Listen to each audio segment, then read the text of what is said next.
I just feel like I've been around the block, ripping up fantasy stock, working around the clock. Look at the view from the top. Researching rookies a lot? No, I just be listening to pods. Yeah, one in particular, I'm just a messenger. Let me just pass on the rock. Browning, brunning, pruning, pronouncing ain't what he's doing. What he's doing is not losing, but infusing you with new things. And there's Dennis the Bennett, yeah. The man is a menace, yeah. Building a dynasty, some of the finest things. Promise you won't regret it. Sly as a fox, cultured in pop. Give him his props. Here is a thought, here is a box, and you cannot compare them at all. So don't even try. Careful with the news, but when you use a take, I take up Tony Fire. I mean Dyer, because anyone else is a huge mistake. Whoa, fantasy round table, fantasy round table, yeah. Fantasy round table. Come take a look at the crown, baby. Hey, fantasy round table, fantasy round table, woo. Fantasy round table. Come take a look at the crown, baby. Go.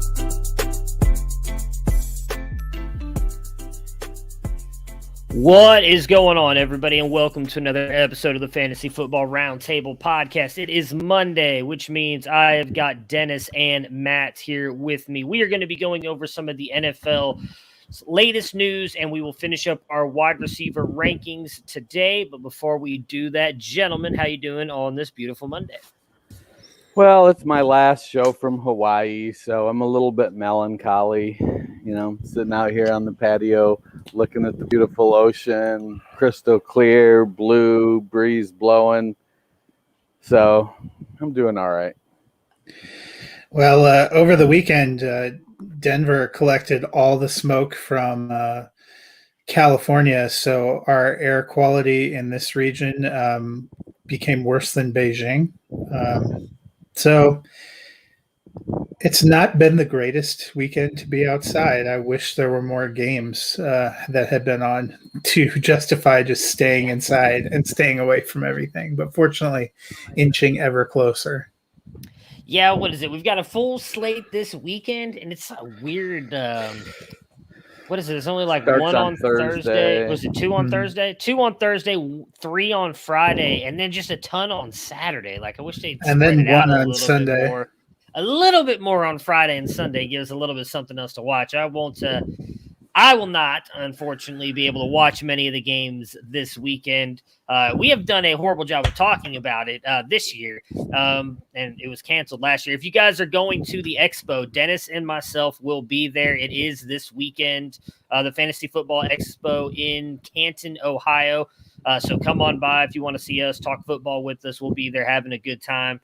So that's why I won't be able to watch any football. I'll probably try and sneak away to watch if Baker's out there for at least the first drive or so. But then after that, it'll be all business, as they say. All right, so let's talk about some of the NFL's news. And I would love to say that I was prepared, but I wasn't. I did a horrible job of getting that ready. Carson Wentz, broken foot. We have been a little bit behind on getting to some of this news because we've been trying to crank out our ranking stuff here. So Carson Wentz, broken foot, out 5 to 10 weeks. Dennis, how much of the regular season do you think he actually misses? I think he's going to be back in week 5. They've said he'll be out 5 to 12 weeks. I'm putting him at 8 weeks. I feel like, you just don't know. I mean, he did. I think he did the right thing, getting the surgery, getting it knocked out of the way. Hopefully he recovers quickly. He's still young. He's 27, 28 years old, somewhere in that range. So he should heal fairly quickly. If he misses 4 games, I think that's a pretty decent that still leaves him a good opportunity. Will he play the 75% of the snaps to give the Eagles a first-round pick or 70% plus the playoffs? I don't know. We'll have to wait and see. I think if he misses 4 games, it's going to be pretty close.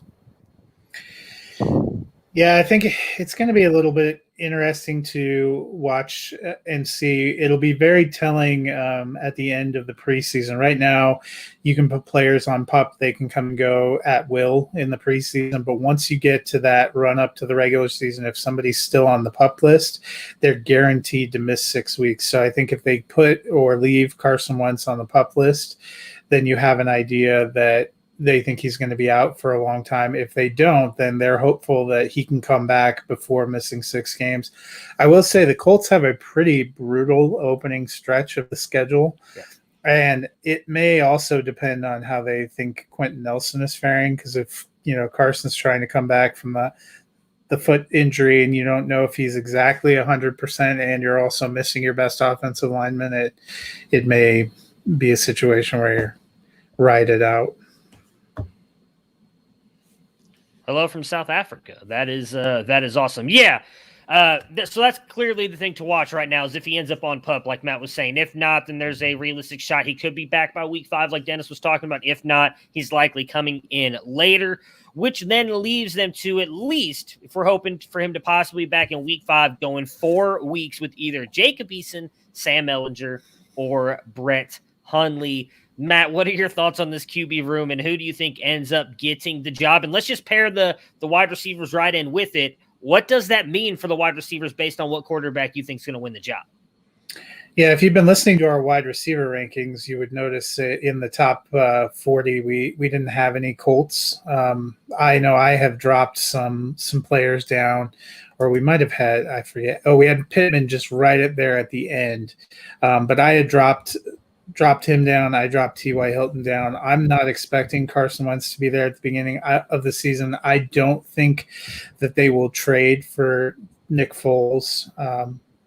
Maybe if a veteran quarterback gets cut free and they decide to make an upgrade, but I think they will probably use Jacob Eason and see what they've got there and ride him out for the first few games. I also think that I thought the Colts, with the tough schedule and their roster, were going to be kind of in the 9 to 11 win range, fighting for a wild card. I think I would lower them probably to the 6 to 8 win range and just outside the playoffs.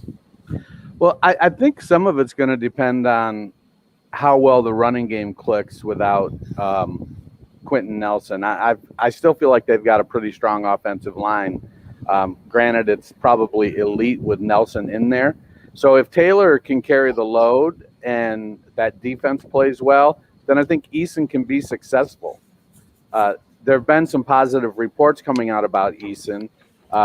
They'll definitely have to, I think, cut down the playbook.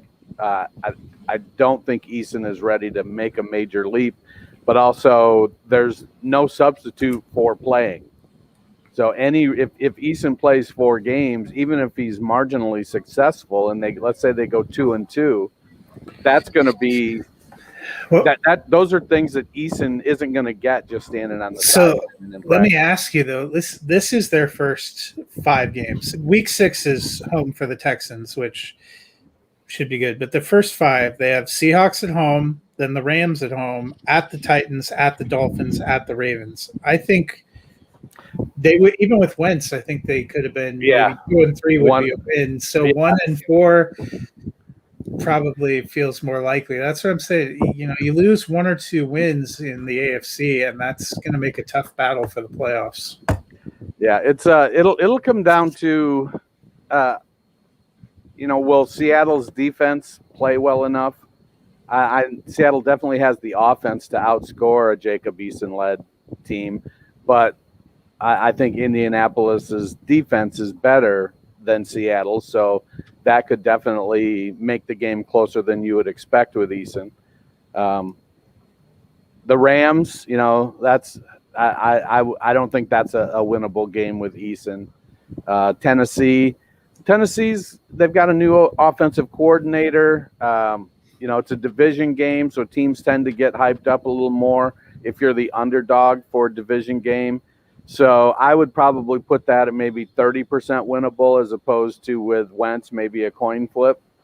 But they definitely have a tough road ahead if they're going to start Eason those first 4 or 5 games. Yeah, because I'd say all 5 of those first games are teams that have playoff aspirations of their own. Yep. Yeah, I think Eason's going to end up winning the job, and I don't think I'm going to trust any of these wide receivers right now, though. Unfortunately, I liked Eason coming out, and I agree with Dennis. I mean, he's been there longer, so he probably has the track to get in there. I think. I don't think Sam Ehlinger is a starting quarterback. I mean, he's at best second comment. He's a little more athletic Colt McCoy. Yeah, I mean, I think he's a career backup, and then Colt we've McCoy seen- wasn't a terrible spot starter, though. True, he wasn't. I think Jacob Eason's got the upside, and the Colts are, regardless of the brutal schedule you just mentioned, I believe they think that they're playoff contenders, so they want to try and go out there and win games. So maybe that's why they will turn to Sam Ellinger, because he may not turn the ball over as much. I don't know. Let's just pour one out for them if I was going to say, if Brett Hundley's the dude, let's pour one out for Tony, because we've seen enough of Hundley. I don't think he's going out there. But Dennis, you mentioned Jonathan Taylor maybe carrying the rock a bunch to try and help Eason if he ends up getting the job. We then found out, I believe it was like 2 days after the Carson Wentz injury, the next day, that Quentin Nelson had the same injury and will be out 5 to 12 weeks. I posted on Twitter that I thought this was a bigger deal and hurt Taylor more than obviously losing Carson Wentz. What are your thoughts now on Taylor losing Quentin Nelson? I get it's only one guy in a line of 5, but he's probably the best player on that line. He is. It's definitely a hit. I mean, you don't lose the best guard in the game and not expect both your running and passing game to take some kind of hit. That being said, while maybe not a generational talent, Taylor is still an exceptionally good running back. He can play on all 3 downs, whether they choose to take the Nick Chubb route with him and not throw him the ball out of spite, and put Nyheim Hines in because, well, he's good at it. I don't know, but I like Taylor. I think he's going to fare well, regardless of, losing Nelson doesn't put the Colts in the Cincinnati Bengals stratosphere when it comes to offensive line play. So he'll be fine. Maybe it'll cost him a few yards. Maybe it costs him a touchdown. But overall, I think Taylor's going to be just fine because he has the ability. Yeah, I mean, I do think that's the concern with Taylor. I can't remember. I had him RB3. I might have been the highest on him. I was very excited. Without Wentz, you would think they want to run the ball more. I do wonder, though, if it does prop up Nyheim Hines a little bit more than we were thinking, because you get a quarterback that may need to dump off now that security valve. But like Dennis said, the Colts had an incredible offensive line. It hurts losing Nelson, but I don't think it downgrades them to horrible. They'd have to lose a couple more pieces to end up in Cowboys 2020 range. Yeah, I mean, it's frustrating because I'm already not a big fan of Frank Reich and the way he handled play calling last year with Hines and Taylor. And now I agree with you. Losing Nelson and now going your backup quarterback, we may see not even just a mixture of Hines, but also Marlon Mack if he continues to stay healthy. I mean, shit, Madden's got him rated higher than Jonathan Taylor right now. So clearly there's a lot of people out there who believe in Marlon Mack coming out there and doing something. And we're with you, Cade. I don't know what Carson – I think if he would have been healthy in Indy, he would have been all right. I'm at this point, I kind of need to see it to believe it with Wentz. He's been so inconsistent since that MVP year. I don't know what he is going to be, but I thought going to Indy was by far the best team he's had around him in a while. Deshaun Watson, sticking with quarterbacks here, Matt. Not practicing with the Texans. Rumored Eagles trade. Then that trade got shot down. Saw a picture of him out there today in like 110-degree heat wearing some kind of toboggan for God knows why, because I barely want to wear a shirt when it's 110 degrees outside. But your thoughts on this Deshaun Watson, rumors of the Eagles trade, and everything going on with that? Yeah, it's going to be kind of interesting. We were surprised when he showed up. We were surprised a little bit when the NFL decided not to do anything. It looks like they aren't planning to put him on the exempt list until his legal issues are adjudicated, which we know won't happen until 2022. So it looks like he's going to be eligible. He's maintained he wants to trade from the Texans. It was interesting that he was held out of practice, for a few days in a row with the Texans. I'm not sure he totally needs practice, but it is a new coach, new system. The Eagles trade would be interesting. My first wonder was, if Watson goes to the Eagles, are the Eagles trading Jalen Hurts back to the Texans? If they're not, that would almost make sense for the Eagles, who would be then hedging their bets in case something happens to Watson. But it would be horrible for all those people that are excited about seeing Jalen Hurts, because he he's not starting over Wentz, would be my guess, in Philly. And I'm not sure it would be great for him going to the Texans. So it's still a mess. Now it's a mess for two teams. And as we get really closer to the heart of redraft season, it would be nice to have some clarity about whether this trade is going to go down or not. Well, I don't think this trade is going to go down. I can't see Sirianni trading away the additional picks for Watson without some assurance that he's basically going to be good to go this year and things are going to be resolved. It just doesn't make sense to trade potentially a good quarterback in 2 or 3 first. I mean, Houston is asking for a ton of capital back, which makes sense for Houston. And I get that Watson probably wants out. You know, he looks at the situation and doesn't want to be part of a rebuild. But if I'm Philadelphia and I am in a rebuild, I just don't think you trade for an elite quarterback when you haven't built up the rest of the team.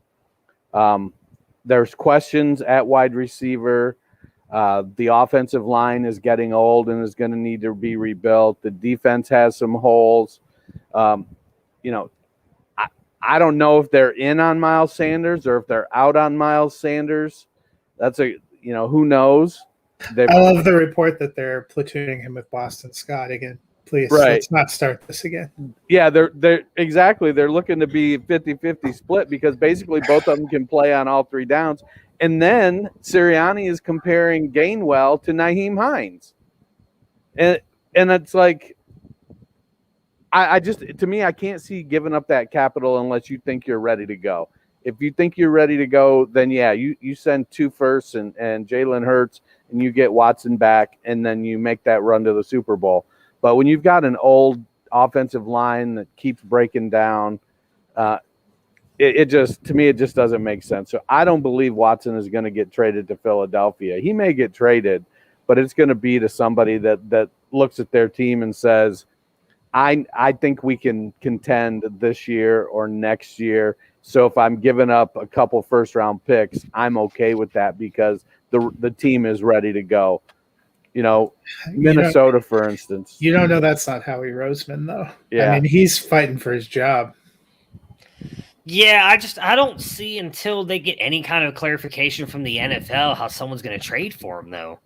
I mean, even if Philly makes that move, there's a realistic shot that then they come out by week 1 and like, by the way, he's going on the commissioner's exempt list, and then you just lost him for the whole season. Now again, that's why I think if they trade, they wouldn't include Hurts because if I'm Philly, they got what? Sudfeld, right? Is Sudfeld the other backup? Joe Flacco. Oh, there you go. You got Joe Flacco. He's got elite skill. They'll be all right. Now, I would just be very surprised if someone traded for him, not knowing what his future is going to be, because it's. I mean, though it would help, I guess, in what Dennis was just saying right there. Though, I mean, they would be horrible because he's not going to play. You're going to trust Joe Flacco or Nate Sudfeld to go out there once Flacco gets hurt, and then they're going to end up being a bad team. And they probably Houston gets to make those picks. Exactly. Yeah. So yeah, I don't know. I would be very surprised if they ended up trading for Watson this year. I think we're gonna until we find out exactly what's going to happen with his future. I don't think he's going anywhere. Randall Cobb is coming back to the Packers. What does that mean for Cobb and this wide receiver core, Dennis?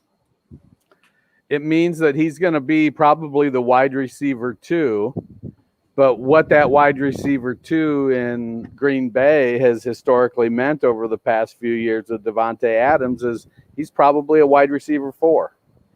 That's even when Cobb was there before, that was kind of where it is. And if you look over the last, I think 3 or 4 years, the wide receiver 2 in Green Bay has been somewhere between wide receiver 40 and wide receiver 54 or something like that. So does it give Rodgers a weapon that he trusts and maybe somebody with a different skill set than Lazard or Marquez Valdez-Scantling? Yes. But he had that before with Randall Cobb, and Cobb had one really good year, and I think that was before Davante Adams got there. That might have been with Jordy Nelson, if I remember correctly. But at this stage of his career, I did change my ranking on Cobb because I had him in the 80s when he was in Houston. I moved him up, I think, to wide receiver 53 because historically that's kind of been the range where the wide receiver 2 in Green Bay has been the past under LaFleur. That's where that wide receiver 2 has been. So do I expect him to be a league winner? No. Do I expect him to be a solid flex play? Yeah, probably. Yeah, that's probably it for me. It's Devontae Adams, and then it's a bunch of other guys. Supposedly Devin Funchess has looked in camp. Alan Lazard's still there. MVS is there. Amari Rogers, the rookie, is there, and Randall Cobb. I tend to think that one or two of them will have flex value, but it may change week to week. That's what we've seen in the past. So I need to see Cobb consistently being the number 2 guy before I'm locked in on that. Yeah, I don't care about anybody but Devontae Adams, baby. Let's go. I'm not sold on any of those guys. MVS will have his games. I still believe in the Lizard King, but I don't know how productive he is going to be. Cobb, maybe, but I don't. I'm more interested with Cobb coming back on how that affects Robert Tonyan because there was a lot of people hoping he was going to have another big year this year, and I think that's who maybe gets hurt the most by Cobb coming back. And that's the big question with Tonyan. He was spectacularly efficient, catching 52 out of 56 targets for 11 touchdowns. That seems a little hard to sustain. Who did I just ask the Cobb question to? Dennis. All right, Matt, you get the fun one here. So Okay. I don't remember exactly what day this was, but we got a little softcore porn going on out at the Giants camp, and Coach Joe Judge getting a little woody, watching his guy being at the bottom of the pile, getting just stacked on by man after man after man. And Coach Judge found it really hot, got pretty hot and bothered about it, was really excited. What were your thoughts on the Giants fight at camp? And then, of course, the even worse news that our guy Kenny Golladay is already dealing with an injury. Yeah, it's a hamstring. So the guy gotta love those soft tissue injuries. That's there's 2 worries for Kenny Golladay. It's can he stay healthy and can he overcome having Daniel Jones as his quarterback?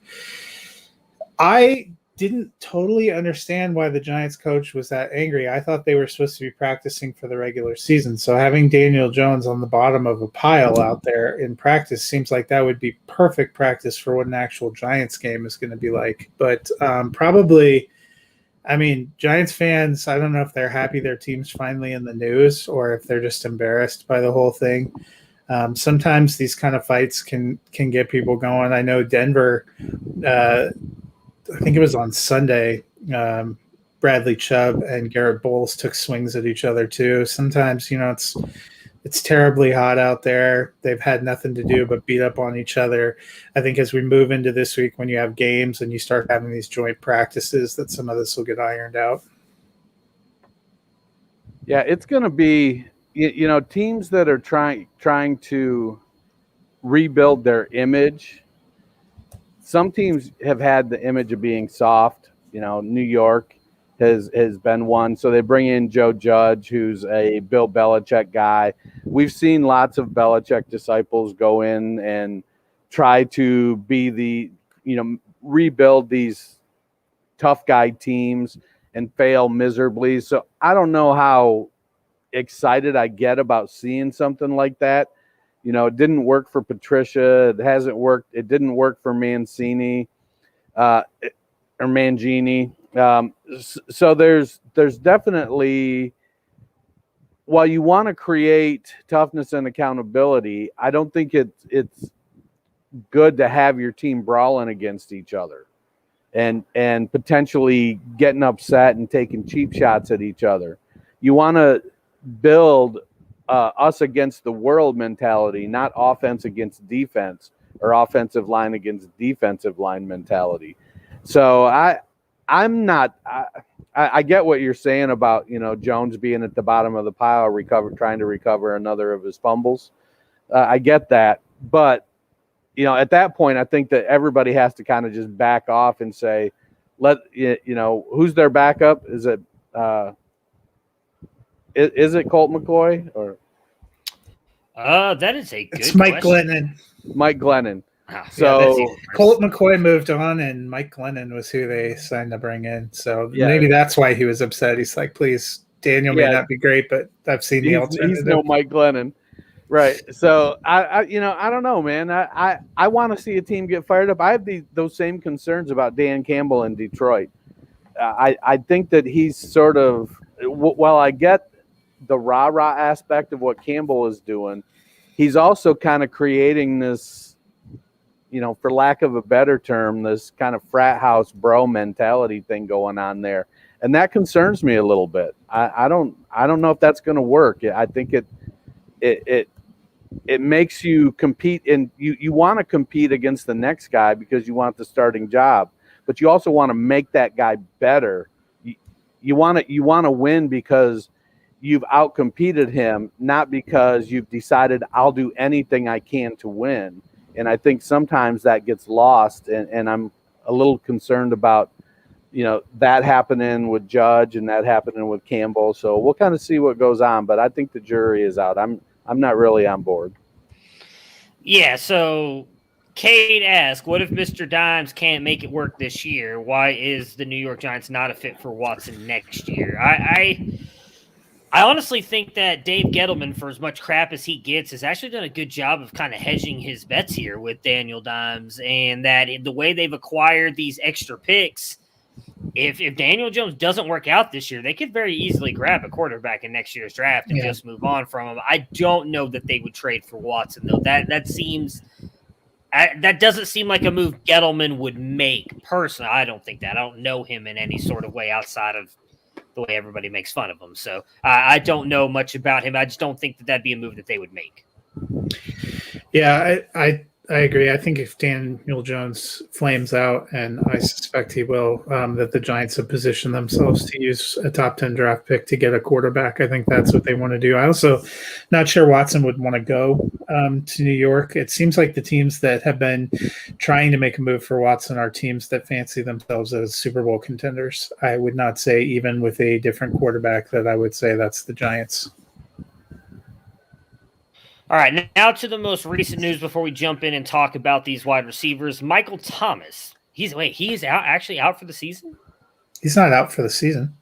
Out for the beginning of the start of the season. It would be helpful if I read it. I'm not great at reading. They've been real unclear about language, whether he's missing. He's definitely missing all of September. There have been a lot of talk that he won't be back till November. That's my bad. All right, so he's going to be out for at least the beginning part of the season. I do know that there was a lot of issues of when he decided to get the surgery. The Saints organization wanted him to get it earlier. He decided and opted for a more conservative approach, and then decided to end up getting the surgery anyways very late in the process. He is claiming one thing. The Saints are claiming the other. Michael Thomas has gone from being like this hero to like villain very quickly here in New Orleans. Dennis, are we worried here about Michael Thomas? I don't even know if you could sell him at this point. He's pretty. I would think his value is pretty low. But what are your thoughts about Thomas going into the season and what you're doing with him in Dynasty? Well, in Dynasty, I do think you're faced with the choice of sell really low or just hold. I think I only roster 1 or 2 shares of Thomas, and I'm in hold mode. I do, in my wide receiver rankings, do reflect that I feel like he's going to miss about half the season. So I've got him playing only 8 or 9 games. I like Thomas. It's if he can develop chemistry, and he had some chemistry with both Winston and Hill, but he's been so spotty as far as being available the last year and a half or so. So there's some concern with that. And I think there's some part of him, I think, that's looking beyond football. I don't think he's necessarily saying, I don't want to play, but he's starting to get into that life is bigger than just football. And so I want to address things outside of football, social justice things and stuff like that, as well as football and through football. Now, rumor has it he didn't return Saints calls for 3 months while he was resting his foot, and then he decided to get the surgery. You know, I don't know. Even in a job where you have an off season, I do think it's expected you probably return calls from the company you work for. If it's a multi-month off season process. So I can see that's probably created some animus between him and the team. But he's proven when he's on the field, he can get the job done. So I think at 29, you're probably not going to get a ton back for him, even if he comes back and balls out for the second half of the year. I think he's put enough doubts in people's heads that unless they're fans or he's balling out and the team is on the verge of winning a dynasty championship, they're probably not going to take the risk on acquiring Thomas for the value, his true value. Yeah, and there were always questions about what he was going to look like when it wasn't Drew Brees. Some have questioned whether his gaudy numbers were a product of the system based on the kind of route tree that he runs. And we won't get an answer to that this year because you got to figure coming back from this surgery, if he misses half the season, he had no offseason, no training camp, no preseason. Working yourself into shape in November and December is no easy proposition. We saw that a little bit last year when he missed a huge chunk of time. When he came back, he had moments where he was starting to pick it up, but it took a while to get on track. He didn't end up with any touchdowns. And I think this puts the Saints in a horrific position. I almost wonder if, because Deontay Harris is potentially facing a suspension of his own for DUI. Traquan Smith is already banged up. Marquez Callaway doesn't have a ton of experience. They went out and signed Chris Hogan, and this morning NFL Network was talking about Chris Hogan like he was going to take over the Michael Thomas role, be the starter. That should give all Saints fans a moment of pause. That almost makes me think they're going to lean that maybe that swings them toward Taysom Hill, because I don't know if you get the full advantage of having Jameis Winston back there if the only people he has to throw to are Ty Montgomery and Chris Hogan. Marquez Callaway season. That's all I gotta say. So it's and I still, I think Callaway is going to be the 1, and Smith is going to be the 2. Hogan is going to be the 3 when they go 3 wide and play out of the slot. So, all right. So still doesn't. Without Michael Thomas, can we have it? They may have passed Detroit to be the worst receiving he's core. Still going to throw the ball like 500 times. No, but I mean, so. Let's put ourselves on the line. Who's got a better receiving core, Detroit or the Saints without Michael Thomas? I'm actually going Detroit. I like. I'm going to go the Saints because Tyrell Williams and Brashad Perriman are both already banged up, so they're not even going to start. I know, but T.J. Hawkinson, Amon-Ra, St. Brown. Hawkinson doesn't count because you can throw Adam Troutman in there. Quintez Cephas is hurt as well. So really, it's St. Brown and T.J. Hawkinson. I'll take the Saints up against those guys because I also trust Winston just a tad bit more than Jared Goff. When was the last time Chris Hogan played more than a quarter without pulling a groin? I'm sure that won't be that hard to find. Yeah, it's probably the mid-2000s with the Patriots. We'll see it. We'll see it this fall. Brady was still coming this year in New Orleans. Chris Hogan plays for 4 quarters. All right, let's talk about our wide receivers. At wide receiver 41, coming in at 41.33 in the consensus, is Curtis Samuel. Matt, you are the highest on him at 33. Dennis, 41. I have him at 50. Why so high on Curtis there in Washington? Yeah, I mean, it's wide receiver 24 last year playing with the black hole that is Teddy Bridgewater. I think he comes over. I like Ryan Fitzpatrick. I think he's a good fit opposite Terry McLaurin. I think he fits in there with Logan Thomas. He's clearly the second best receiver. I wouldn't be surprised if they use him a little bit in creative ways like the Panthers did, where he got some rushing yards. I didn't think it was outrageous to have him in the wide receiver 3 category. I don't think it's outrageous to have him there, but we've seen how Scott Turner uses him in Carolina. Do we expect Turner's all of a sudden going to change what he's doing with him? I don't. I mean, Now, granted, I think the best thing he has going for him is that that year under Turner when he had all those air yards, at least now he's got Ryan Fitzpatrick throwing him the ball, and so he's likely to convert more of it. I've got him at 41. It wouldn't surprise me if he finished top 30, 28, 29. Wouldn't surprise me if he finished, 51, 52 with, Harmon and Adam Humphries there and Cam Sims, Logan Thomas, some of these other guys eating into what he does. I like Samuel. I just haven't seen it consistently enough, and he's changing teams even though he's familiar with the offense. That's enough to give me concern for him. Yeah, that is honestly the reason I have him so low. I wanted to believe in Curtis Samuel. I love that he's getting Ryan Fitzpatrick. I love that he's got Terry McLaurin. I love that he's got Logan Thomas right there at tight end. But Turner did not use him well at all when Turner was there in Carolina. And really, we saw the kind of breakout of Curtis Samuel last year with Joe Brady, which is why I'm a little bit hesitant. I hope I'm wrong. I did get him in a couple places here this offseason, but Turner was the main reason I kind of faded him down all the way down here at 50. Wide receiver 42 coming in at 44 in the consensus is Corey Davis. He is the new wide receiver for the New York Jets. Matt, you have him at 37. Dennis, 42. I have him at 53.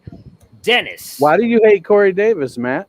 He's never been good, and I don't think he ever is going to be. So I have him out at 53. I just think that's a fair spot for him. I don't think he's going to be the one.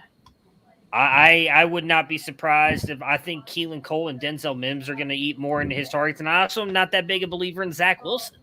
Mims may not make the team. He'll be fine. I'm just not that big a believer in Zach Wilson either. I haven't been. I think he's going to be an okay quarterback, but I don't think he's the next coming of Namath. So I don't think he's going to be the savior of that franchise. So I don't think this offense is going to be that good this year. So I think having him as like a wide receiver 5 is perfectly fair. Yeah, I don't think that's out of the question. I do think he's probably the number one receiver in New York, and I had Zach Wilson as my QB4 in this class. But I think Davis is going to be the top dog in New York, and I do think they're going to be a little more effective than you're giving them credit for. I love Elijah Moore as a talent, but I don't expect him to take over in year one. Keelan Cole is a good NFL receiver, but I don't think he's great for fantasy.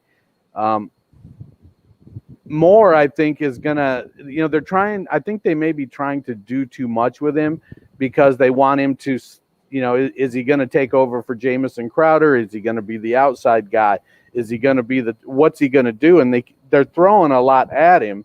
That doesn't mean that he won't be able to accomplish that.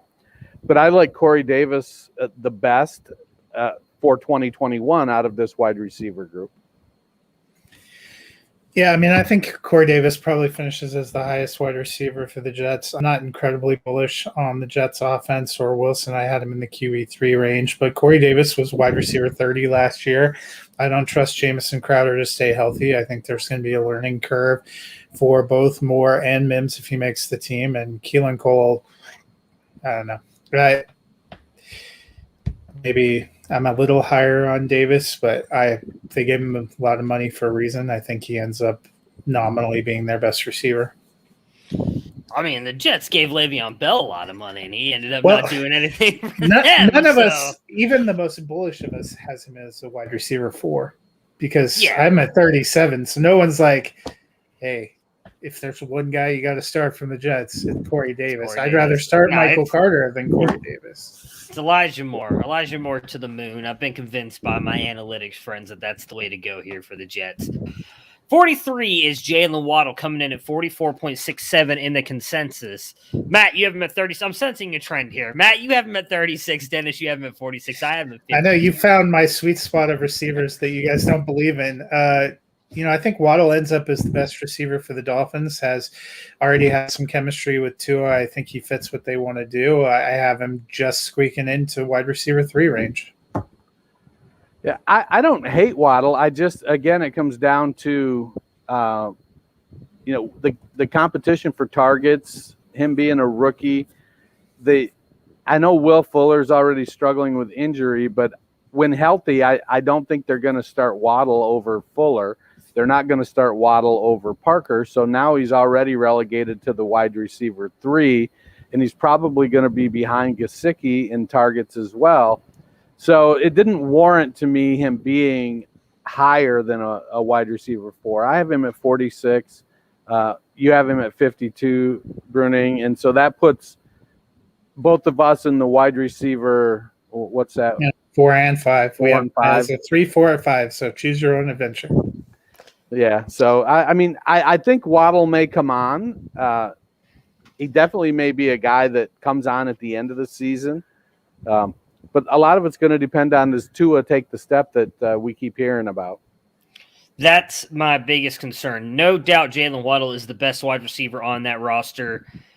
I haven't been a big believer in Tua. I've liked what I've heard out of camp. Obviously, he's impressing a lot of people with the way he's been throwing the ball when he's looked like this year. We talked about it all last year. How much was that hip really bothering him, and was that the reason he didn't look as good as he did in college? This year will be the year that shows that. So I could be dead wrong on Waddle, and I'll admit that, but it's one of those things where I have to see. I have no doubt Waddle is in the future going to be a very good wide receiver. Wouldn't be surprised if he finishes the wide receiver 1 or 2 as early as next season.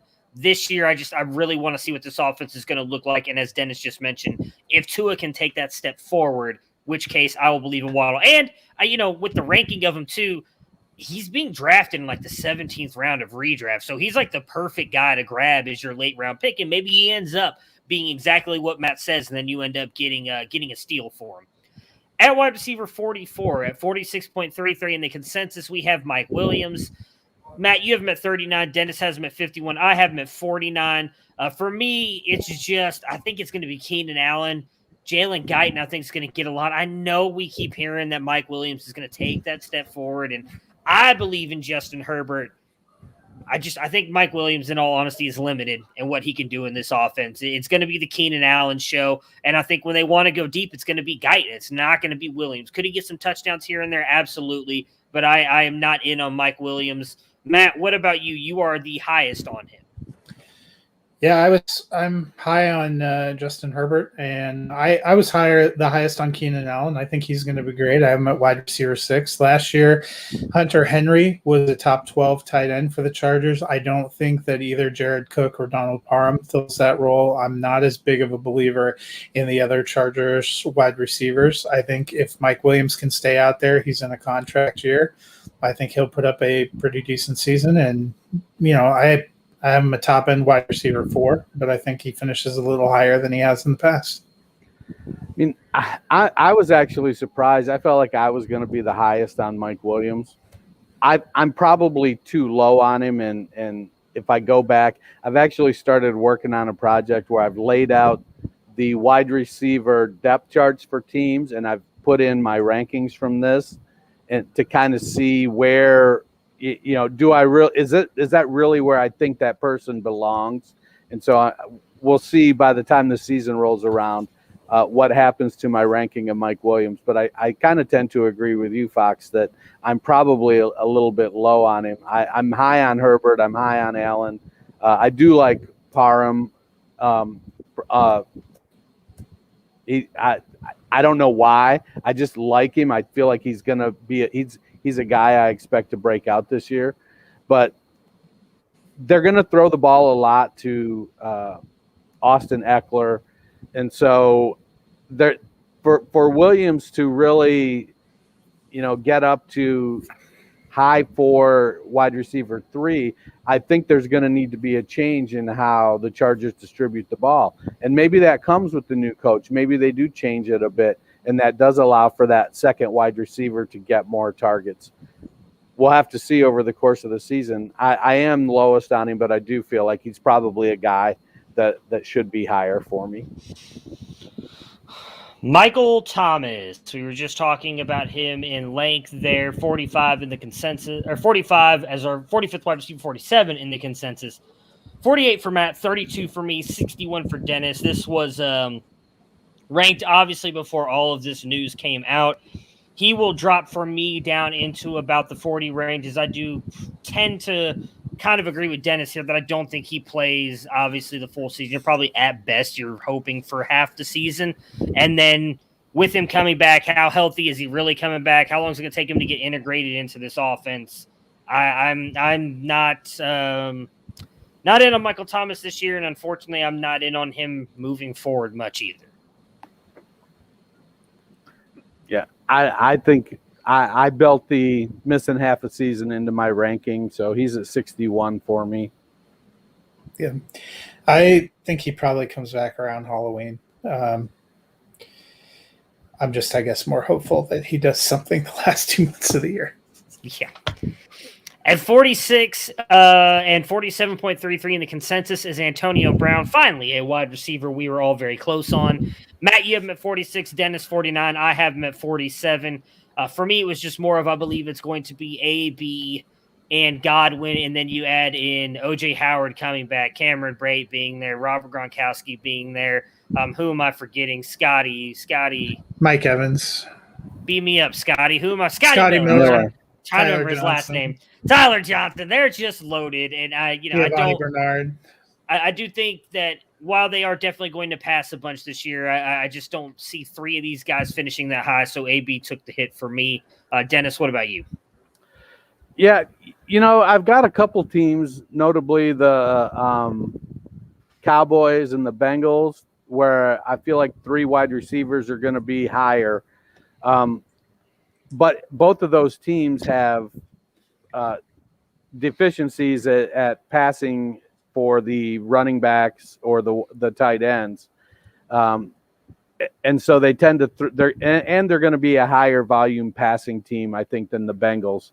So could AB surprise a little bit and maybe be a wide receiver 3? Probably.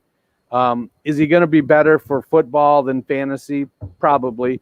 Is he a better best ball pick? Yeah, definitely. I think there's going to be a couple games this year where he has some high yardage or a couple touchdowns to go along with some high catch games. But I think it's Mike Evans and Chris Godwin at the top of the pecking order. And Gronkowski's going to get a bunch of red zone work. I do like O.J. Howard and Cameron Brate. I think they're going to get a lot more between the 20s work than Gronk. And Gio is the best pass catcher they've had there in years. So they're going to work the ball to the running back because Brady likes to do that. That's part of the offense he runs. So it was hard for me to move Brown up higher. I want to. I might be a little low on him, but I think based on our consensus rankings, we're within 3-4 picks of each other. So yeah, I think he finishes as a wide receiver 4, but if Evans or Godwin gets hurt and misses significant time, I wouldn't be surprised to see him go up into the wide receiver 2 range. Wide receiver 47 and 47.67 in the consensus for us is Marquise Hollywood Brown. 53 for Matt, 47 for Dennis, 43 for me. And he is the player that I feel like I'm going to end up being wrong on in this range. Antonio Brown's cousin here. He did start to come on a little bit at the end of the season with Lamar Jackson. If they're really able to get this turned around, he's never going to be the one that they kind of drafted him to be, or it felt like when they drafted him. But I wouldn't be surprised if he can make it up into a wide receiver 2 or 3 with how explosive he can be down the field. And you add guys in like a Rashad Bateman and a Tylan Waltz in the short area to possibly help free things up down the field for Marquise Hollywood Brown. He's the one that, Matt, we talked a little bit about this when we did the wide receiver rankings. It just kind of felt like you started ranking guys and you kept trying to find ways to move them up and you just couldn't. And he is one of those guys for me that I feel like I'm going to be dead wrong on. I couldn't move him up really any higher. Yeah, I mean, for me, I have Bateman higher, and I think Watkins ends up being involved. He's had a really great camp. I think Andrews is still their number 1, and I'm not a big believer that they greatly increase their passing volume. So I have all of those guys kind of bunched in the wide receiver 4 and 5 range. Yeah, I feel like I'm probably too low at 47 on Marquise Brown. He finished at wide receiver 36 last year. So for me, as I look at it, I do think he's the best wide receiver on that team. And I think they figured out a little more last year about how to make it work. They are going to pass a little bit more this year, I expect, but I don't think that's going to be a situation where all of a sudden, they're airing it out 40, 45 times a game. 10% more is what? Another 44 passes, 50 passes. So they may pass 40 or 60, maybe even 75 more times this year, but they're probably not breaking the 500 pass attempt. Yeah. And that's for a 16 game range. But he did finish at wide receiver 36. So I feel like I'm probably, 10 spots or so too low on him.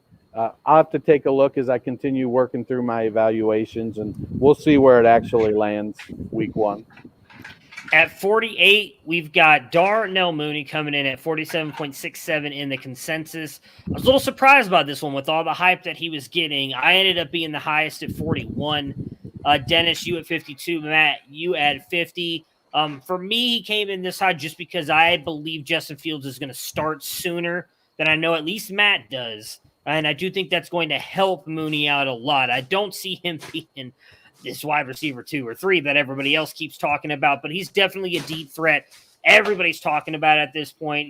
He was targeted a ton down the field and missed last year by Mitch Trubisky and Nick Foles. That's Justin Fields' forte. So I have no doubt that they're going to link up on some of those in a major way. And Mooney's going to come through for you. I just don't see him shooting as high as a wide receiver 2 or 3, though. Matt, you are the lowest on him. Is this just because you expect Andy Dalton to start most of the season? No, because I think I only had Dalton going into October. But that's right where he finished last year. And you have Tariq Cohen coming back, going to be involved. They talked about wanting to get Cole Kmet more involved. I think they brought in, you and I may not love Marquise Goodwin, but they brought him in and they've talked about him being some of the deep threat. So I think Mooney will be fine. I just feel like he ends up somewhere right around where he was last year. He may not have as many touchdowns, but may have more touchdowns may receptions and yardage. So for me, I look back so the wide receiver 2 for the last 3 years under Matt Nagy has finished at, I think, 42, 52, and 56. And that's with Allen Robinson there all 3 years. And the first year Robinson was there, he missed some time, so he was actually lower. And so I attribute that boost up for the wide receiver to Robinson missing time. Do I think Fields is a better quarterback and going to be good? Yeah, I do. But I still think that wide receiver 2 in that offense is going to be somewhere in the wide receiver 50 range. And so that's where I have Mooney. At wide receiver 49 and 48.33 in our consensus is Devontae Parker. I've got him at 44. Dennis, you have him at 43. Matt, you have him at 58. Why so low on Parker here? Well, I'm not sold. Miami's an incredibly high volume pass offense. They have Mike Gesicki who's going to be involved. I had Jalen Waddle higher. I think he's going to have a good season. Will Fuller is there. That's going to eat into it. Preston may eat into it a little bit. Devontae Parker will be fine, but he wasn't incredible last year, and I think his opportunities slide back. I think when he was really humming for the Dolphins, it was when there were no other options, and he was getting all the volume from a slinger like Fitzpatrick. That's just not what I see happening this year. Yeah, I like Parker. I have him at 43. I had Waddle at 46, and I've got Fuller at 54. So I feel like they're gonna distribute the ball pretty evenly, which is it's gonna be great for NFL, but you're not gonna have this super stud there that's gonna produce for fantasy. I like Parker. They signed him to an extension. I think they believe in him and they like him, and they're gonna work him he's going to be their top receiver, I think, for the next couple years at least, unless an injury happens. So I have him at 43, but honestly, it could, until we see that team start to click on all cylinders, I feel like we're just kind of making our best educated guesses here. So we don't know what's going to happen. Is Gaskin the guy at running back? Is he not? Is Gesicki going to convert from athlete to tight end and make a leap there? We don't know. How are they? What is going to, is Tua going to take that step? So we've got a lot of questions. And so I think that's why all of us sort of are reserved and not really ranking any Miami player super high. Yeah, you just kind of hit the nail on the head, so there's not really much for me to expand on there with Parker. So let's move on to number 50. That'll be the last wide receiver we talk about tonight. That is Laviska Shenault Jr. Comes in at 48.67 in the consensus. Dennis, you are the highest by one spot on him, 45. I have him at 46. Matt, you have him at 55. Is it the belief that he is the number 2 in this offense? Why do you have him? I mean, he's a wide receiver 5 for you, so it's not like you're calling for some massive breakout season here, Dennis. But your thoughts on Laviska Shenault? I've gone back and forth with Shenault and Marvin Jones as the wide receiver 2, and I actually landed with Viska at 45 and Jones at 48. And what I think is going to make the difference is Laviska is going to get some carries. I expect their receiving production to be pretty similar, with Chark being the wide receiver 1. It's going to be a good team. I think it's going to surprise. I'm intrigued to watch how Urban Meyer screws it up, because I'm struggling with some of the decisions he's made. But I like Shenault as a weapon, and if he can grow as a receiver with his route running and those types of things, I think he could have some upside surprise. But I do think that Marvin Jones is also, one of those guys that is a consummate professional. And Viska, I think, is going to learn a lot from playing next to Marvin Jones and playing with Marvin Jones. It'll be interesting to see where Viska is at in a couple years, because Jones, I think, has shown himself to be a pretty good mentor for wide receivers as well. Yeah, I mean, I was the highest, I think, on Chark. I expect him to be the guy we've talked about when we talked about running backs.